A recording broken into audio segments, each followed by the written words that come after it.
Buenas noches, amigos televidentes. Hoy tenemos aquí en este espacio Aportando RD la figura egregia de ese gran comunicador dominicano, politólogo, pero sobre todo, como yo lo he denominado, el gran maestro de la brevedad.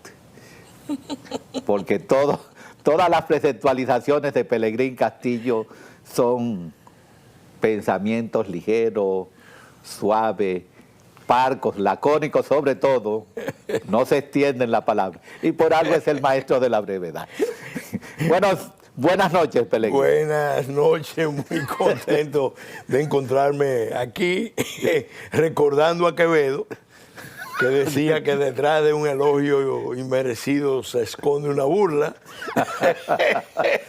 Y obviamente uno tiene que asumirlo con sentido del humor y además reivindicar el título de pensamiento complejo. Sí. Cuando uno va a desarrollar un pensamiento complejo, obviamente hay muchas vertientes y sobre todo hay que irse mucho a la historia, porque los acontecimientos del presente no se entienden sin los acontecimientos remotos.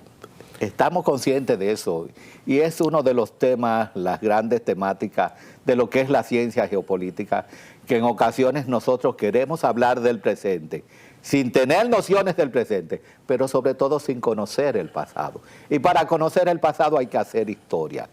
Y nosotros somos renuentes a analizar, a estudiar la historia, pero sobre todo una historia desde una contextualización crítica, porque no es mirar simplemente lo que sucedió. La gran pregunta es, ¿por qué sucedió? Y hoy queremos satanizar a los actores del pasado sin saber lo que vivieron esos actores, porque la realidad es la que se vive en el momento. Y no se puede juzgar, no se puede enjuiciar a alguien en los momentos actuales sin saber lo que vivió en el pasado. Y por eso vamos a analizar ahora, Pelegrín, con lujo y detalle, lo que está pasando en el Medio Oriente, pero la incidencia que eso podría tener en lo que es allá en Europa del Este, donde vemos que se aproxima el 9 de mayo y que hay un pánico tremendo con relación a lo que es el desfile de la victoria. Un desfile de la victoria que ha traumado a la sociedad rusa, porque tienen como 3 días sin internet, y eso es grave ahora mismo. Lo malhumorados que están esos ciudadanos por el simple hecho de que le han acortado parte de su vida, porque ya nadie puede vivir sin el internet. ¿Qué tú podrías decir en relación a este acontecimiento, a lo que se espera que suceda allá en ese desfile de la victoria, donde todavía se están lanzando fuego de uno y de otro lado? Bueno, para el pueblo ruso es un día muy significativo y es evidente que el gobierno ucraniano entiende que puede embromar, hacer la vida difícil. Hacerle la vida difícil a Putin, a Rusia. ¿Y tú crees que Zelensky se atreva a hacerle la vida difícil ese día? Mira, cuando hay escenarios de guerra como los que se están desarrollando, nunca se puede descartar que aparezcan acciones agresivas, desestabilizadoras, porque ¿qué es lo que se está viendo últimamente? Marco Rubio acaba de hablar con Lavrov ayer y la agenda que trataron abarcaba muchos temas. Ucrania era uno de esos temas, pero ya ellos están hablando de cómo restablecer las relaciones económicas, cómo acordar una política de comercio, de inversión de los Estados Unidos allá en Rusia. En Rusia. Que es mucho decir. Entonces, eso evidentemente pone al régimen de Kiev en una actitud ya de desesperación, pero también a sus aliados europeos, porque acabamos de ver cómo Trump le respondió al desplante del régimen alemán, del canciller alemán Merz, se le fue la mano a Friedrich Merz. Y tuvo que pedir disculpas. Y Estados Unidos empezó a reaccionar. ¿Por qué? ¿Qué es lo que está pasando? Porque eso es lo que hay que terminar de entender. La verdad es que la política americana, bajo la fase de construcción del globalismo, estaba apoyando la expansión de Europa hacia el este, de la OTAN hacia el este, y en el 2008 se tomó una línea de aceptar, en abril del 2008, En el periodo de Obama. sí, que había una posibilidad de integrar a Ucrania en la Unión Europea Y también en la y OTAN. también en la OTAN. Eso fue más con Bush, en la última reunión con Bush. Eso los rusos lo asumieron ya como una provocación, porque inmediatamente se dio el conflicto de Georgia. Mira, yo te voy a... La guerra, lo que yo llamo la guerra de los 6 días. De un 6 de agosto a un 12 de agosto. Yo te voy a contar de 2008. una experiencia que yo tuve. Porque uno habla también de lo que uno conoce. Yo estoy en Washington, en un evento de International Democratic Union, organizado por los republicanos. La figura central era McCain, candidato presidencial, y viene una persona, amiga mía, y me dice, mira, el embajador de Georgia quiere hablar contigo.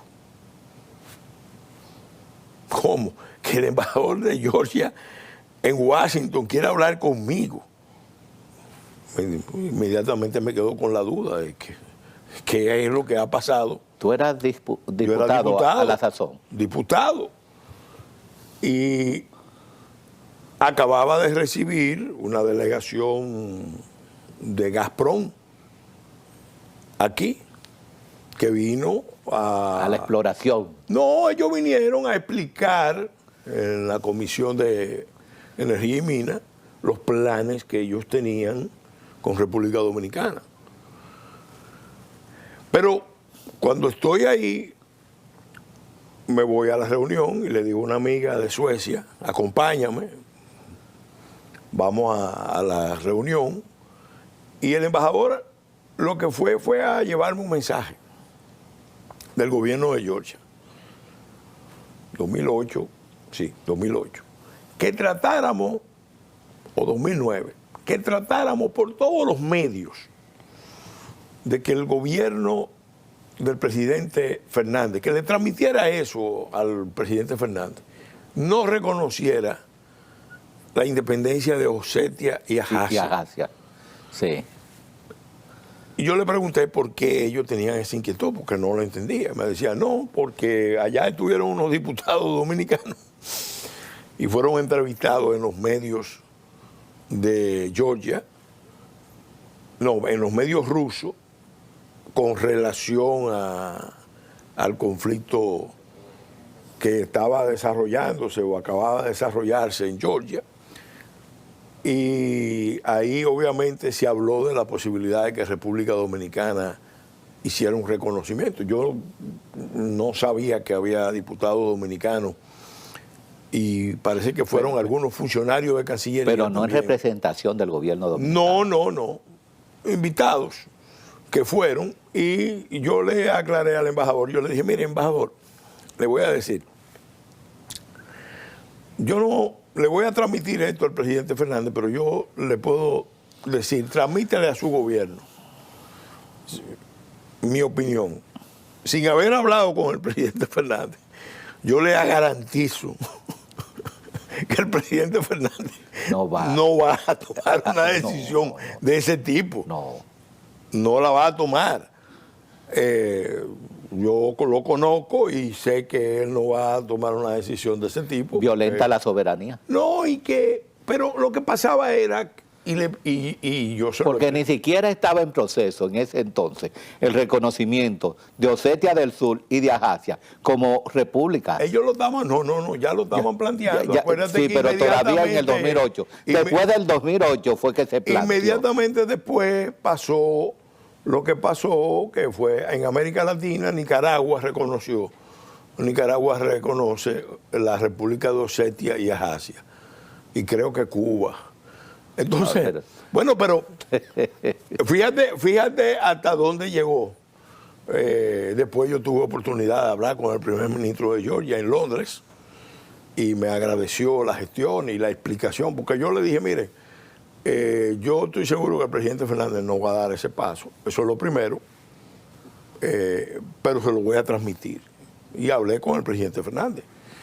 Y obviamente el presidente Fernández sí me dijo que él no iba a dar ese paso, aunque los rusos estaban ofreciendo, porque lo que los rusos ofrecían como contrapartida... ¿Qué ofrecían en ese entonces? No, convertir a la República Dominicana en una base de Gazprom internacional, que para la República Dominicana tenía muchos beneficios, pero obviamente, aunque eso tiene muchos beneficios, nosotros no podíamos meternos. Desde el ámbito diplomático. Claro, no podíamos meternos. Era confrontar prácticamente a nuestros vecinos. Sí, no, y además era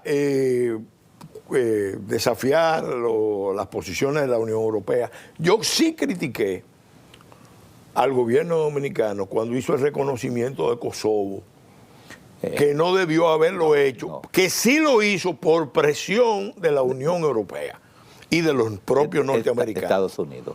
Porque yo sí lo critiqué, porque nosotros, y se lo dije al embajador georgiano, le dije, mire, nosotros tenemos un problema con el vecino y un país como el nuestro tiene que ser fuerte con sus posiciones de principio.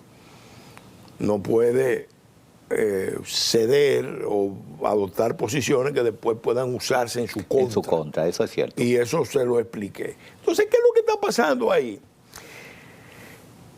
Mira, Trump yo creo que llegó en el momento oportuno. Él en la campaña dijo varias veces que él era el que podía evitar la Tercera Guerra Mundial, una guerra nuclear. Y lo dijo yo creo que con sinceridad, convencido de lo que estaba en juego. Si Kamala Harris hubiera sido la presidenta de Estados Unidos, con Obama manejando los hilos del gobierno, sí, muy probablemente la humanidad se hubiera ido a un escenario de confrontación total y el conflicto de Ucrania hubiera tenido un derrotero más violento que este, porque Rusia probablemente iba a tener que recurrir a sus recursos bélicos, que son enormes. Sobre todo el uso de las armas estratégicas. Claro, y entonces ¿qué pasa? Ahora mismo lo que se está viendo es que Estados Unidos está buscando construir un nuevo orden donde lo que yo llamo Yalta 2.0. China, Rusia, Estados Unidos. Las tres potencias dominantes del mundo son Estados Unidos, Rusia, no por la población, porque ni por su economía, pero es el país más grande y es el que tiene en muchas materias. Es por su historia, sobre todo. Su historia de un país guerrero, y tiene el arsenal nuclear más grande del mundo, vamos a estar claros. Entonces, pero sobre todo concentra una demografía multiétnica que no se puede, podríamos decir, desechar. Tiene una visión europea y una visión asiática. Pero lo más importante de todo, y esto yo siempre lo reivindico, yo hace mucho leí a Alexis de Tocqueville, La democracia en América, y ahí en esa obra y en otras, Tocqueville tuvo la visión genial, perspicaz, de ver que la estabilidad del mundo iba a depender de las relaciones de Rusia con Estados Unidos. Y eso lo dijo en 1830. ¿Tú entiendes que eso es una profecía? Entonces, tiene mucho de profecía. Y yo creo... Pero entonces, ¿dónde quedaría China? No, ahí es que va. Acuérdate que en un momento dado de la Guerra Fría existía la percepción en el mundo libre, como se llamaba, de que el bloque socialista era uno. Era monolítico. Monolítico. Sí. Y con el paso del tiempo se vio que no. No, tienen diferencia. Que tenían diferencias y diferencias muy fuertes. Muy fuertes. Muy fuertes. Si no la unión de China, Rusia, Vietnam, ¿quién lo hubiese parado? Y con Corea del Norte. Oye, ¿y cómo la política de Kissinger y Nixon aprovechó las contradicciones entre China y Rusia para iniciar una era de diplomacia trilateral? Separó a los dos gigantes socialistas. Porque en el fondo no fue Estados Unidos que los separó. Ellos estaban separados porque tenían un enfoque ideológico totalmente eso es distante. correcto. Eso es correcto. Eso que tú dices. Estados Unidos simplemente empujó y le dio un caramelo envenenado. La gente no sabe. Sí, La gente no en el sabe. tiempo de Deng Xiaoping. La gente no sabe. Utilizó a Deng que Xiaoping. Estados Unidos fue notificado, lo explica el embajador Dobrynin en su libro En Confianza. Estados Unidos fue notificado de que se iba a producir, y lo explica Kissinger también, un ataque de la Unión Soviética contra el régimen de Mao Zedong con armas nucleares. O sea, era un ataque nuclear de la Unión Soviética a China. Pero eso fue ¿en qué periodo? Eso fue en el periodo del conflicto en 1969. de Corea, 69. Ya China tenía armas nucleares. China estaba avanzando en su desarrollo nuclear y entonces, pero la Unión Soviética estaba en condiciones de golpearla terriblemente. Pellegrín haciendo historia. Y la posición norteamericana fue decirle que ellos no aceptaban un ataque soviético a China porque podía desestabilizar toda Asia. Toda la región. Y que ellos, que tenían tropas en Asia, no iban a permitir una acción de ese tipo. Ahí es que Estados Unidos, para que tú veas cómo es que funcionan las cosas de la vida, el Señor de la historia es Dios. En ese escenario es que se prepara el viaje famoso, secreto, del secretario de Estado y consejero de Seguridad Nacional del presidente Nixon, Henry Kissinger, que va a Islamabad. Ahí el problema del estómago. Alega que tiene un problema estomacal y que se va a retirar a unas montañas por unos días para recuperarse. Allá en Islamabad. Y en realidad lo que estaba dando un viaje secreto a Pekín, donde se reunió con Zhou Enlai. Entonces empezó la política estratégica de ellos, de vamos a acercar a China. Como resultado de la diplomacia del ping-pong. Y ahí empezó ese proceso. Fíjate que en 10 años ya Estados Unidos termina integrando a China. A la OMC. No, en el 79 ingresa ya oficialmente al Consejo de Seguridad de Naciones Unidas, reconocido por Estados Unidos y por sus aliados como la representante de China, porque hasta ese momento Estados Unidos reconocía que era Taiwán quien representaba a China. Con Chiang Kai-shek a la cabeza. Entonces, ¿qué pasa? Y esto es bueno entenderlo. Ahora, ¿qué ha tratado Estados Unidos de hacer? Porque la guerra de Ucrania se libró en Ucrania, rompió las relaciones de Europa y particularmente Alemania con Rusia en materia de energía, de inversión, de tecnología, pero lanzó a Rusia en los brazos de China. Lanzó a Rusia en los brazos de China. ¿Cuánto falta? Porque para sostener la guerra, los rusos tuvieron que apoyarse en China, y además existía lo que llamaban el Consejo de Seguridad de Shanghái, el Consejo de Cooperación de Shanghái, que era una especie de acuerdo de todos los países de Euroasia o de Asia continental, de no permitir que los conflictos extranjeros afectaran la soberanía de los países de Euroasia. Pelegrín, vamos a aguantarlo ahí un momento. Vamos a una pausa y en breve regresamos. Amigos, no se muevan y en breve regresamos con un episodio más ampliado sobre este ámbito diplomático donde se reconfiguran lo que son los procesos de alianza entre potencias. Nos vemos en breve.